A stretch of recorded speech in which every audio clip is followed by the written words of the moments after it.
Je fais ici la correction de l'exercice 60, page 147. Dans cet exercice, on me demande de représenter dans un repère les fonctions qui sont ici. On a 3 fonctions affines. Pour la première fonction, je vais placer mon plus 1 sur l'axe des ordonnées. C'est l'ordonnée à l'origine, donc ma droite va couper l'axe des ordonnées à cet endroit-là. Je vais avoir un problème ensuite pour placer mon 0,25 puisque si je me décale de 1 à droite, je ne vais jamais pouvoir faire 0,25, c'est-à-dire un quart de façon précise. Je vais donc faire un petit calcul. Donc au brouillon ou sur mon cahier à côté, je vais calculer. Donc ma fonction f, elle a pour forme algébrique f de x égale 0,25x plus 1. Il faut que je choisisse une valeur pour pouvoir calculer. 0,25, c'est un quart. Donc ici, on est à 1 quart de x plus 1. Moi, je vais donc décider de calculer f de 4. Pourquoi? Parce que quand on va faire 1 quart fois 4, on va pouvoir simplifier par 4. Je vous montre, je remplace ici, j'ai remplacé x par 4. Donc là, je vais remplacer x par 4. Donc j'ai 1 quart fois 4 plus 1. Ici, on va pouvoir simplifier. 1 quart fois 4, ça fait 1. Et donc, on obtient 1 plus 1, f de 4 est égal à 2. Donc je choisis ici comme valeur le dénominateur de ma fraction, comme ça je vais pouvoir simplifier. Donc f de 4 est égal à 2, ça veut dire que le point qui a pour coordonnées 4, 2, donc 1, 2, 3, 4 et 2, ici, il est sur la représentation graphique. Donc ensuite, j'ai plus qu'à relier mes deux points, puisque j'ai placé ce point-là que j'ai obtenu par calcul. Hop. Ensuite, je trace et j'ai terminé. Donc ici, à cet endroit-là, on a exactement un quart, mais comme ça, on ne pouvait pas le savoir à l'avance. Alors qu'en faisant un calcul, je tombe pile sur un carreau, c'est beaucoup plus facile à calculer. Donc ici, c'est la courbe représentative de la fonction f.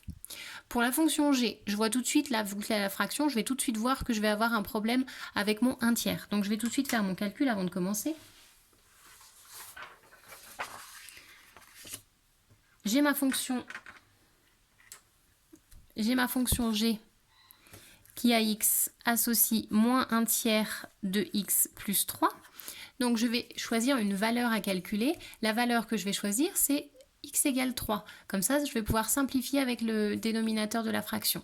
Donc je calcule g de 3 est égal à moins 1 tiers fois 3 plus 3. On simplifie ici, ça fait donc moins 1 plus 3, g de 3 est égal à 2. Donc je sais que le point de coordonnées 3, 2, il est sur ma représentation graphique. Donc le point de coordonnées 3, donc 1, 2, 3 et 2, ici, il est sur la représentation graphique de la fonction g. Et ensuite, pour pouvoir tracer, il me faut un deuxième point, je vais placer mon ordonnée à l'origine. Le plus 3 qui est là va se retrouver à plus 1, plus 2, plus 3 sur l'axe des ordonnées. Et ensuite, on n'a plus qu'à tracer. On voit qu'on a une droite qui descend, ce qui correspond à notre forme algébrique, puisqu'on a ici un coefficient qui est négatif. Donc ici, c'est la courbe représentative de la fonction g. Je fais pareil pour la troisième, j'ai une fonction h. Ici, je vois qu'il y a une fraction, donc je vais tout de suite faire mes calculs.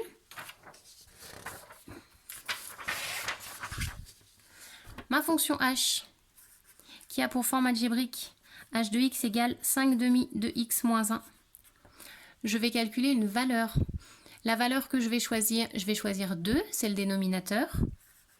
h de 2, je remplace x par 2, donc ici je vais remplacer x par 2. J'oublie pas de multiplier, moins 1. Je calcule, 5 demi fois 2, je simplifie par 2, ça fait 5. Et 5 moins 1, ça fait 4. J'obtiens h de 2 est égal à 4. Je le place. h de 2 égale à 4, ça veut dire que le point qui a pour coordonnées 1, 2, et ici 1, 2, 3, 4, ce point-là est sur la représentation graphique. Et ensuite, je vais utiliser mon ordonnée à l'origine. Donc sur l'axe des ordonnées, je me place à moins 1. Ici, j'ai moins 1. Et je trace.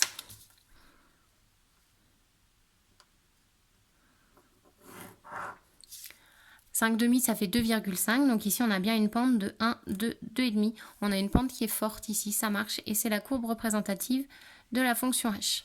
Donc chaque fois qu'on a des fractions, on n'hésite pas à trouver cette petite astuce avec les calculs, parce qu'en faisant la méthode des petits nuages, en se déplaçant vers la droite, on ne va pas pouvoir faire précisément le coefficient directeur de la droite. Alors que si on prend une valeur, on contourne le problème de la fraction et du coup ça marche beaucoup plus facilement.